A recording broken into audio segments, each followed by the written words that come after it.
Bem-vinda, bem-vindo ao podcast Caos Corporativo. Tá no ar mais um episódio da temporada Desgosto Corporativo. Nesse episódio a gente recebe Marília Ribeiro, People e Culture Business Partner na Roche Pharma Brasil.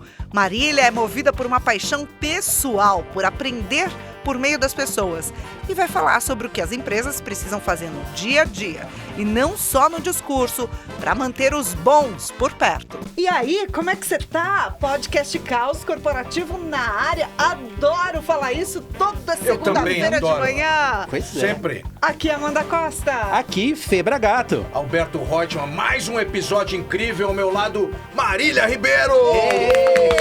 Obrigada por ter Bem-vinda, aceitado o nosso Marília. convite. Obrigada por me receber. Tô super feliz de estar aqui, empolgada pra conversa. Temos muito o que falar hoje. Roda a vinheta!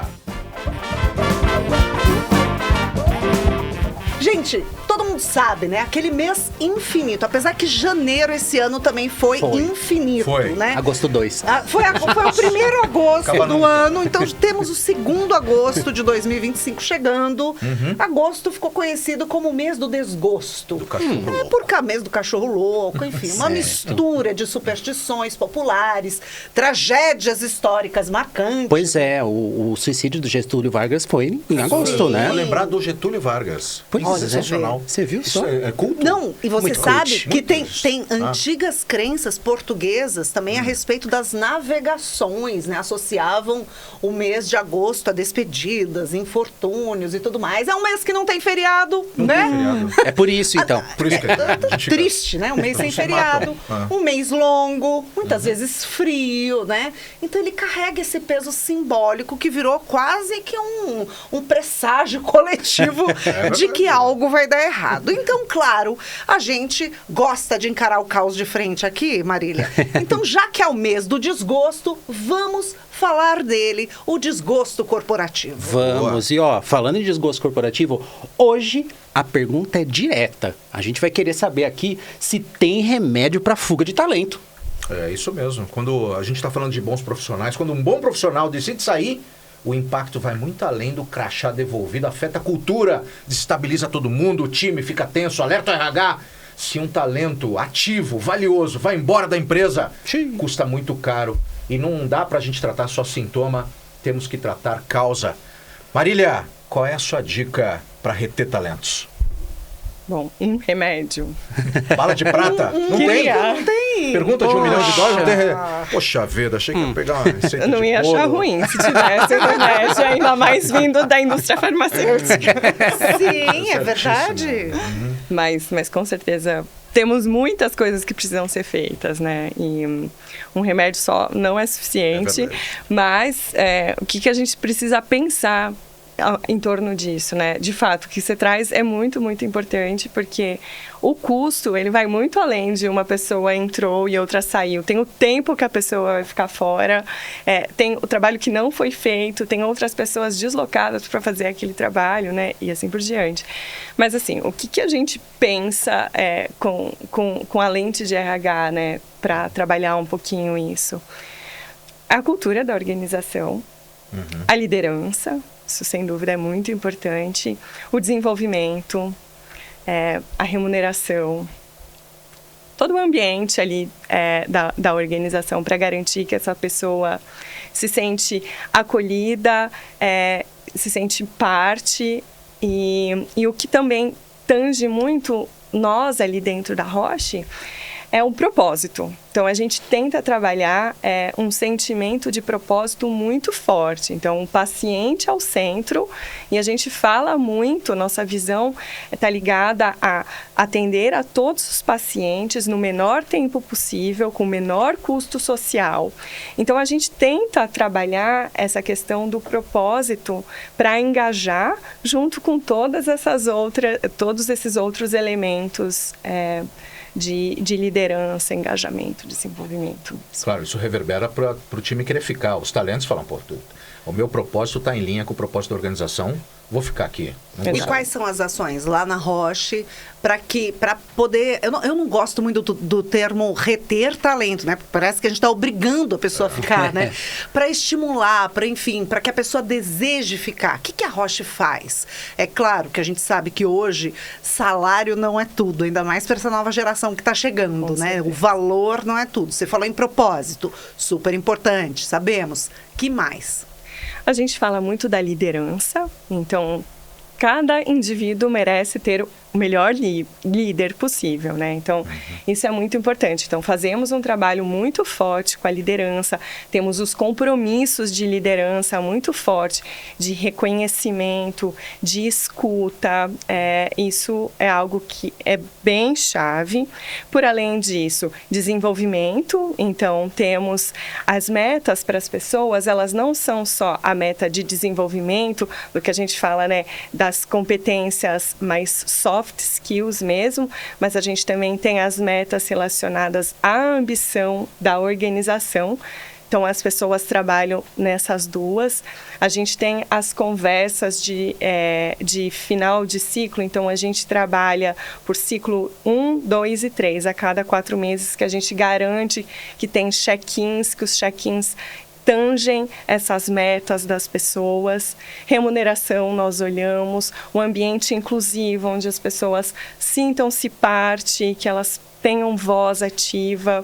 Acho que esses são alguns dos elementos que a gente tenta garantir, que nós damos espaço e que todas as pessoas sintam parte desse ambiente. Fundamental. Só para concluir essa parte, Fê, desculpa. São quantos funcionários na Roche aqui no Brasil? Hoje, na Roche Farmacêutica, nós temos 450 funcionários e 70 estagiários. E na Roche Mundial, global? Hoje nós somos aqui no Brasil cerca de 450 funcionários. Globalmente, são cerca de 100 mil funcionários. Uau! É bastante gente, eu diria. Bastante.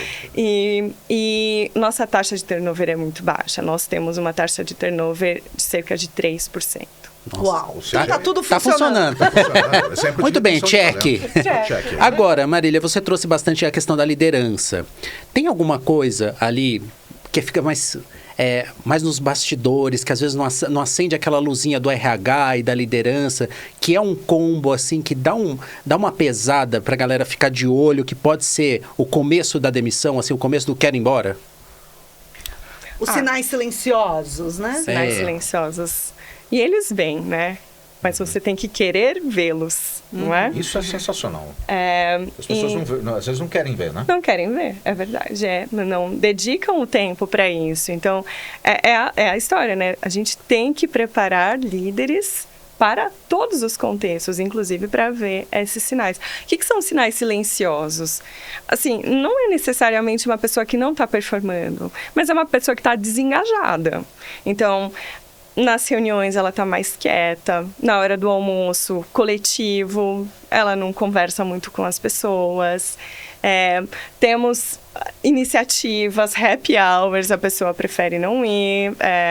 Então você vai percebendo uma pessoa muito mais apática, muito menos engajada.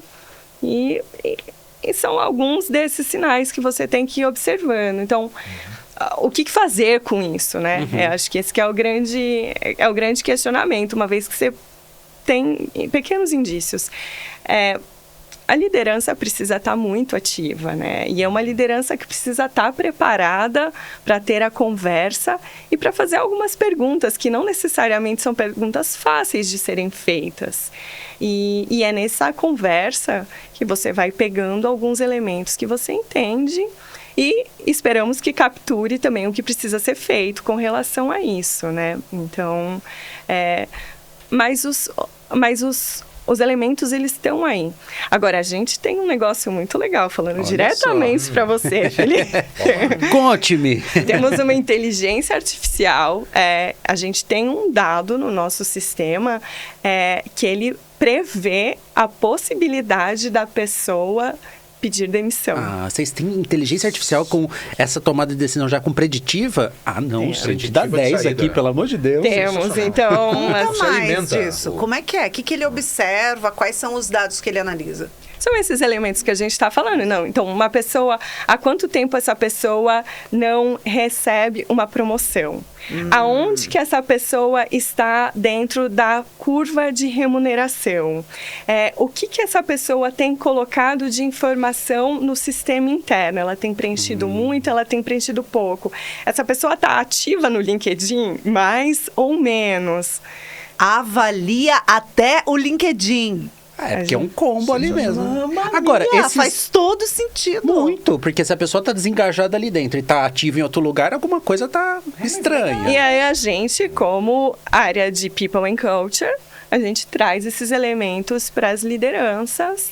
Sim, tem percebido Claro. alguma coisa? Ah, então vocês recebem esses dados e aí vocês meio que traduzem isso para a liderança ali para dar uma aproximada, uma investigada melhor e tal. No período de avaliação, de performance ou de revisão salarial, a gente traz todos esses O elementos. interessante é ver se, que às vezes você tem um funcionário que está nessa curva, né, perigosa do alerta vermelho, aí você vai chegar para o líder e fala assim, ó, você precisa falar, a hora que você vai ver, o líder também tá. Aí você fala, só dá um jeito. Mas daí ela vai saber também, né? Também É, vai porque ó, saber, né, por exemplo. você recebe da liderança também, né? Como não? Também sabe. Deveria receber de todos os lados. Marília, vamos falar sobre employer branding. Eu tento imaginar que hoje, por exemplo, você chega para as pessoas das novas gerações, principalmente geração Y, pergunta onde é que você quer trabalhar. Elas vão falar Google, vão falar sobre, sei lá, querem trabalhar na TikTok, trabalhar na Netflix. E eu cresci com produtos Roche. Minha vida inteira eu consumia. Meus pais compravam, era uma marca que... Ou seja, a minha... se me perguntassem, como me perguntaram várias vezes, eu provavelmente falaria na minha adolescência que eu gostaria de trabalhar na Roche, mas hoje não. Ou tem. Hoje, vocês têm alguma previsão, ou pelo menos uma perspectiva, ou a realidade? O jovem hoje vai trabalhar na Roche? Ou vocês olham e falam, "Não, a gente vai pegar quem consumiu Roche quando era pequeno"? Sim, claro. É uma bela pergunta e, na verdade, para a gente super em voga, porque a gente começa a nossa primeira turma de estagiários agora em agosto, depois de quase 5 anos que a gente não tinha um programa de fato, agora Que a gente legal. volta a ter um programa. E foi uma discussão, uma reflexão que nós estivemos fazendo ao longo desses últimos meses. Então, assim, temos facilidade de atrair ainda os jovens do setor de saúde. Esses são apaixonados pela Roche, têm muito interesse. Então, nós temos produtos de inovação. Então, imagino que dentro das universidades tem muita discussão sobre os nossos produtos.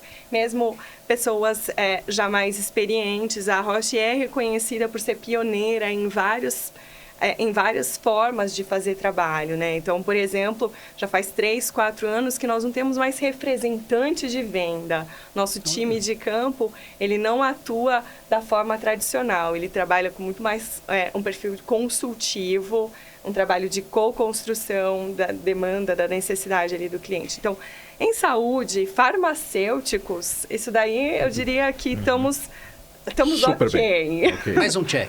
Mais um check. Agora, falando de qualquer outra formação, né? Engenheiros, Economista. advogados, economistas.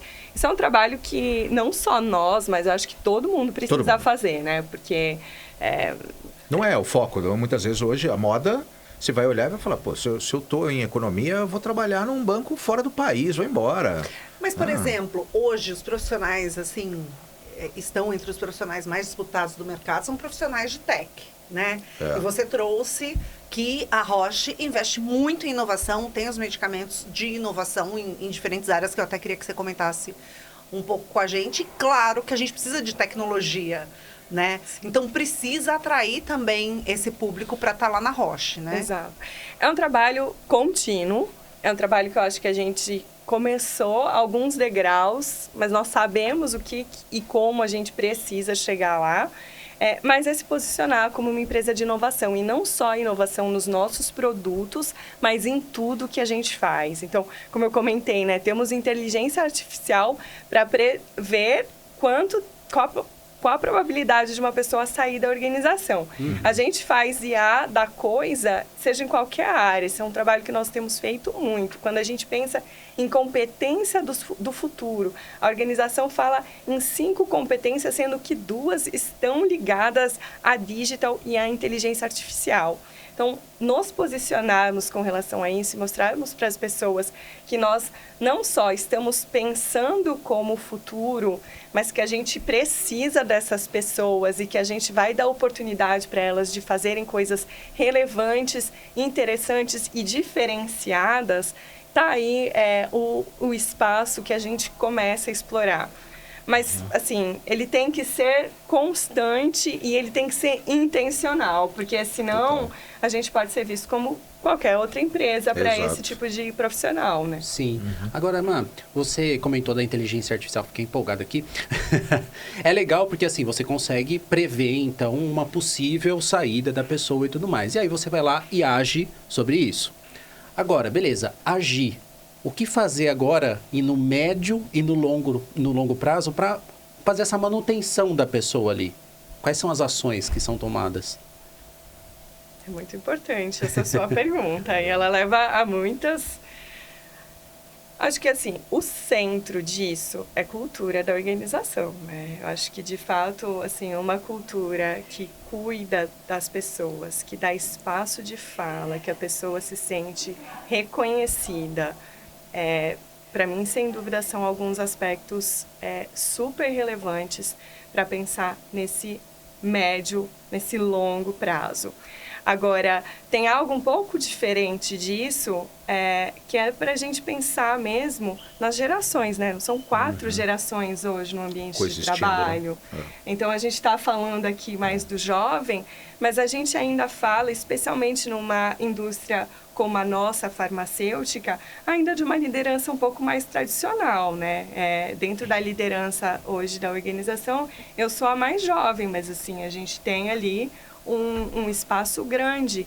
E a gente está falando de uma liderança que ela ainda pensa muito em promoção, em ascensão, em reconhecimento, em poder, né? Quer estabilidade, né? Eu quero estabilidade. Estabilidade. E a gente está falando de uma geração aqui que quer propósito, que quer oportunidade, que quer contribuição São outras social. ambições, né? Não quer liderança. Não quer liderança. Não quer microgestão. Então, assim, tem algumas coisas que eu acho que são importantes nesse momento. Então, assim, sim, a cultura da organização é relevante, mas ter a liderança que entende qual é a necessidade, não só das diferentes gerações, mas as necessidades individuais das pessoas, isso, sem dúvida, é algo que não pode ser diminuído. Isso, para mim, é o mais importante. E a gente tenta trabalhar lá dentro da Roche muito essa visibilidade do que os diferentes perfis precisam e como que a gente trabalha dentro desses contextos. Isso é muito legal de você trazer, porque ao mesmo tempo que você trouxe que das 5 competências, 2 estão ligadas ao digital, ao tech e tudo mais, a cultura da empresa não deixa de pensar nas pessoas. Então é essa combinação que vai fazer a diferença para manter essas pessoas lá, né? Não é porque eu vou colocar digital, a tecnologia, que eu vou esquecer as pessoas. Né? E eu queria aproveitar para pegar carona com o comentário do Fê e te perguntar, quais são os principais traços culturais da Roche? Uma boa pergunta. Aquelas coisas que a gente olha... Eu só queria fazer um comentário sobre o que o Felipe fala antes, que tem um artigo da Harvard Business Review, esse mês mesmo, que fala da média liderança. Quais são os 2 principais aspectos necessários na média liderança? Coach e mentoria e conhecer o seu cliente. O resto... Vem no fluxo, tudo, né? Exato. Mas eu acho que é super pertinente nesse contexto ali de engajar as pessoas e quem que vai engajar e a cultura que você traz. Então, assim, sim, se você não tem a liderança olhando para isso, e todas as lideranças, né? Não é só a alta liderança. É verdade. E aí os traços de cultura estão indo ao encontro disso. Os traços de cultura estão indo ao encontro disso. Então, hoje, assim, o que tange a nossa cultura? são os compromissos de liderança que eu comentei um pouco mais cedo, né? Que é você, de fato, ouvir as pessoas, você reconhecer as pessoas. A gente fala muito de uma organização de alta performance, então é sempre assim, perseveramos na nossa estratégia, nós perseveramos no nosso propósito, nós damos oportunidade para as pessoas, nós somos, a gente chama de role model, nós somos exemplo em tudo que nós fazemos, e nós temos também nos nossos princípios operativos mesmo, assim, de que forma que a gente espera que as pessoas ajam no ambiente.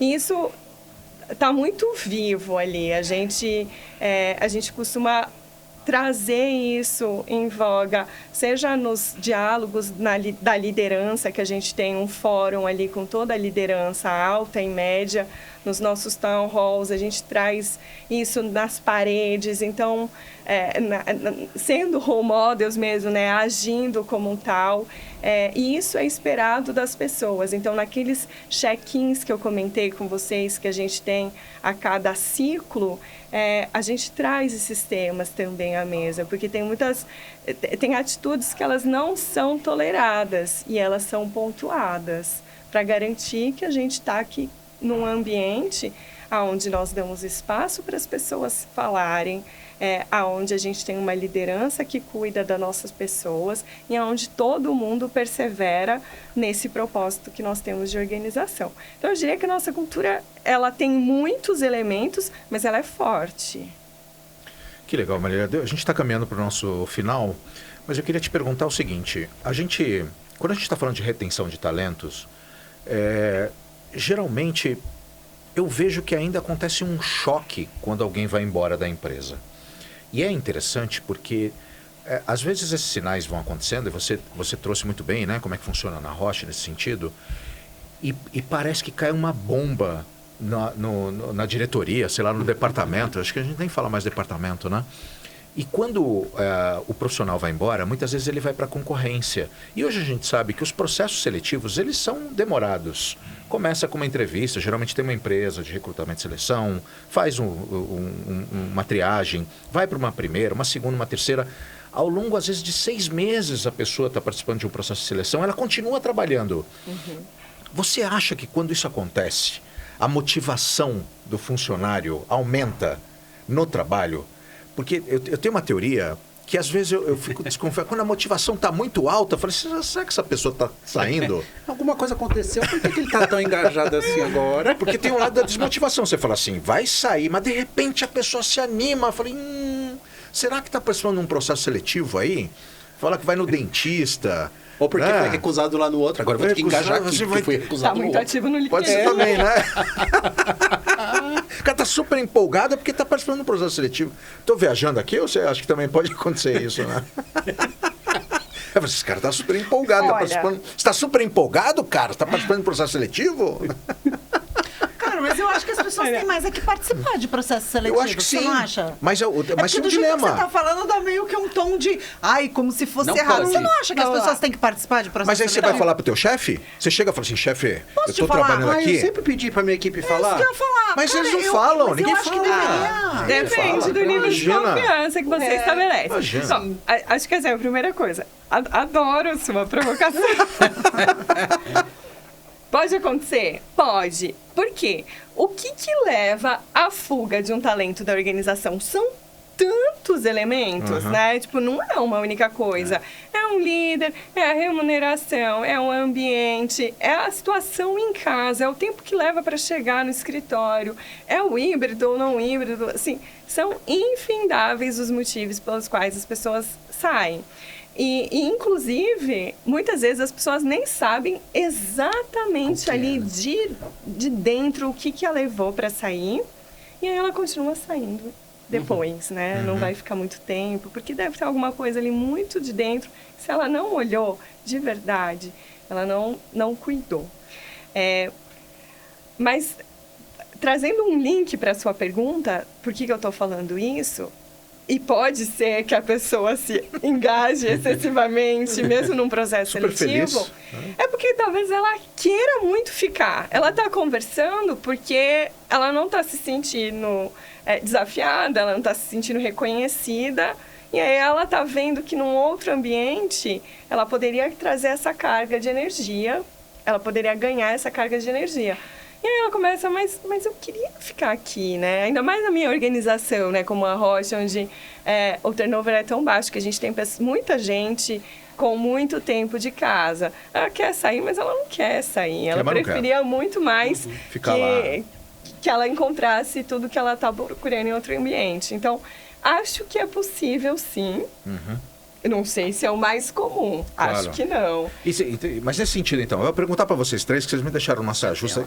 A pessoa está participando do processo seletivo, você acha que tem que chegar para o chefe e falar assim, chefe, não posso, eu vou sair mais cedo que eu vou para uma entrevista. Vocês acham que tem que falar? O que você acha, Marília? Já deu a letra. Eu acho que depende do seu nível de confiança ali. Com o chefe. Eu acho. Se for um chefe besta, você não vai falar. chefe besta você nem tem. Entendi. Aí você sai com gosto. Sai daqui. É porque, assim, mas é interessante porque é um dilema que se autorresponde, né?